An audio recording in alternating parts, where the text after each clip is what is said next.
Hello mga baby sheep, mga sheep. Magandang gabi po, nandito tayo sa Faith Paradise Farm. Mabait po ito mga sheep dito. Nakikibideo na lang po tayo ngayon, oh. Mabait din. Aba, kakagatin. Parang katan din breed po ito. Nagka-vlog tayo ng tupa ulit kahit wala tayong alaga. Ngayon pala matanda na yun, may sungay na yun. Sige po. Dito tayo. Meron pa ditong baby sheep. Ayun, may baby sheep. Ngayon lang ate nagkaroon ng anak dito. Ngayon lang po nagkaanak. Baby sheep. Alin po? Ito? Ito po ang inahin. Parang dorper ang isang area. Dorper. Hello baby sheep. Ang cute. Ano ito? Babae po yan? Yan, babae yan. Yung anak na maliit? Ba, swerte no? Namimiss ko yung aking mga tupa. Bininta ko ng mga tupa ko eh. Hindi ako kumita. Yan po. Mabagal naman sila dumami. Damal dumami. Isa lang. Parang katan din ito na alanganin ko eh. Hindi ko alam kung ano. Kasi siksik yung kanyang sungay eh. So yun lang maka-agree. Dito yan sa Faith Paradise Farm. Ayan. Hindi nyo naalpasan te? Marami kasing tanim na durian. Sakripisyo no? Page po yan ang gamit. Yung mga ano dyan. Dahon din. Nibigyan din lang sila ng kids. Yung mga sanga-sanga ng Madaming kakukumpayan maghapon te no? may kantira. Hindi, nabigyan nyo lang ng sanga. Malaki-laki kasi binabalatan naman. Oo nga. Yan nga pong... Yan, try kantira. Kailangan nga lang nakabitin kasi pag sumayad na dyan, di na nila. Ayaw na. Kaya malalaking sanga yung nilalagay niya. Sampay na lang. Alam niyo yung papaya? Pati papaya, binabalatan nila. Kain nila Yung katawan? Yung Katawan durian nga po. doon na malaki na, namumulaklak na, binalatan ang puno. Patay. Buti hindi namatay. Yung aking mga gusto ni Patay eh. Magandang lahi yun eh. Parang meron na rin kayong kambing te ano? Meron na doon sa baba. Bagong bili lang po yan. Matagal na yung mag-ina na yun. Yung barako ang bagong bili, salbahe. Basalbahe. Salbahe yung barako eh. Ito puro ipate. Yung ilalim na yan. Ipa yan kasi ilagyan ng ipagawang nagpuputik sila. Papalot pati, nahigayan oh. Nahigayan saan eh. Yun, kailangan na naman dagdagan ng Kawawa. Ideally talaga maganda nakaangat yung kanilang flooring eh.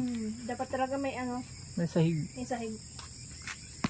Yan oh. Para yung ihi nila na. Parang lugi talaga pag kinukwenta ko kaya ako yung nag-alis po ng tupa. Nalilibang nga lang ako kaya lang ay Pakain naman namin dyan. hindi ko maintindihan dahil ako nagtatrabaho. May mga 2 or 3 beses lang sa isang din binibigyan niya ng food. Yung amin po ay kinagat ng aso kaya tinigilan ko na. Naawa lang ako.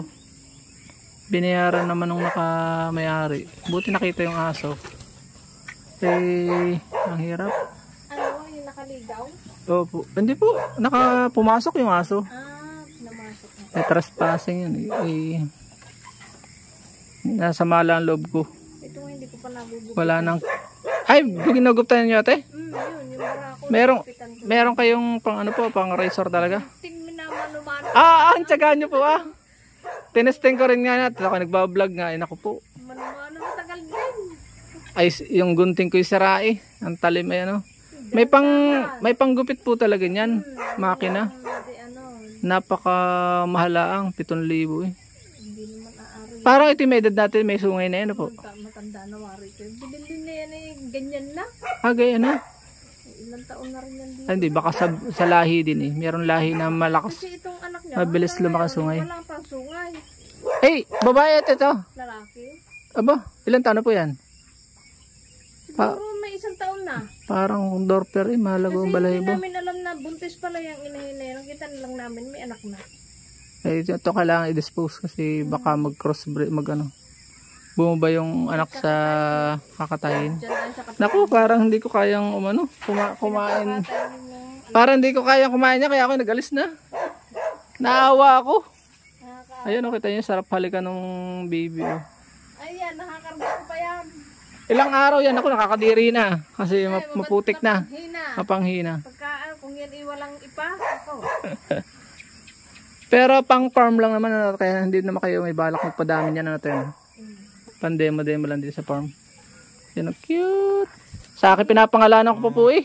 Ayan, may pangalan din yan ngayon. Dorper, mahaba ang buntot eh. May mga pangalan. Dorper, katulad ng aking dinispose na mga tupa. Siguro pag yumaman ako may mga 5 hektarya akong niyugan. Niyugan kasi maganda. Para hindi ka na, wala sila makakagat na balat ng halaman. Oh, nako, hindi po kaya. Yan. Kaya mas maganda po ang niyugan, mga 5 hektarya. Delikado lang din mabagsakan sila. So yun lang po. Paalam and yeah. Bye-bye na, bye-bye. So kahit wala na tayong tupa, may paraan para makakuha ng information. Salamat kay ate. Be, hinahabol ang amo. Yun lang po, paalam and God bless. At dyan po nagtatapos ang munti natin vlog. Kung kayo pinapagpala at mahilig kayo sa ganitong klase mga upload, please consider subscribing and hitting the bell icon so that you'll get notification sa mga upcoming namin videos. Ano po? Magkita-kits po tayo sa susunod natin mga vlog. Paalam and God bless. Bye-bye po muna!